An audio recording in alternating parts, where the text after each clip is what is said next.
Hallelujah hallelujah आमीन। Thank you Lord Jesus. चलिए हम चलते हैं प्रभु का वचन, सुंदर वचन। यीशु ने यह भी कहा कि जो अपना क्रूस लेकर मेरे पीछे ले चले वह मेरे योग्य नहीं। धन है जो उस चट्टान पर जो यीशु मसीह से स्थित खड़े रहते हैं।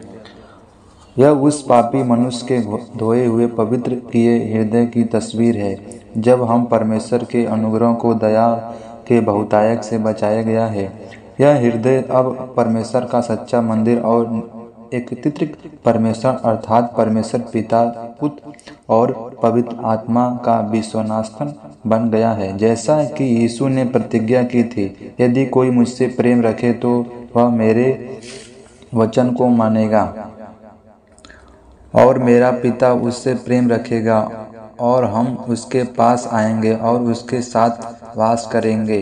परमेश्वर यीशु मसीह के द्वारा दीन मनुष्य का आदर करना आशीष देता है और उन्हें ऊपर उठाता है।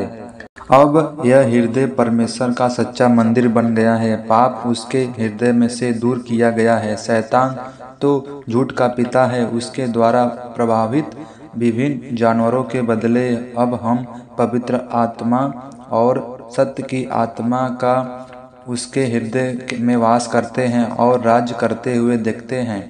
पाप का घृणित विश्वास होने के बदले अब उसका हृदय सुंदर फलदायी बगीचा के समान बन गया है, जिसमें आत्मा के फल अर्थात प्रेम, आनंद, मेल, धीरज, कृपा, भलाई, विश्वास, नम्रता, समय तथा दीनता के फल लगते हैं, परमेश्वर और मनुष्य को भाते हैं। अब वह सच्ची दाखलता जो यीशु मसीह के उसका फलदायक डाली बन जाता है, उसमें आत्मा के फल उत्पन्न होने का भेद इसी में है कि वह मसीह और उसका वचन उनमें से बना रहता है।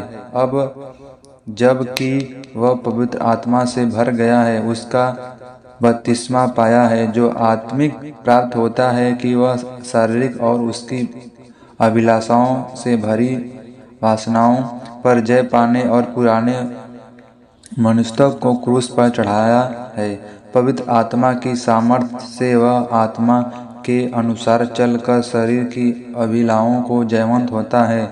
जब वह देखने, सुनने और सोचने के अनुसार नहीं वरन विश्वास से जीवित रहता है, क्योंकि यीशु मसीह पर विश्वास करना ही संसार पर जय पाना है। उसकी यह जीवित आशा है कि वह अपने प्रभु यीशु को महिमा से फिर देखेगा और इस प्रकार परमेश्वर के प्रेम में बना रहता है, जो सदा काल तक रहता है।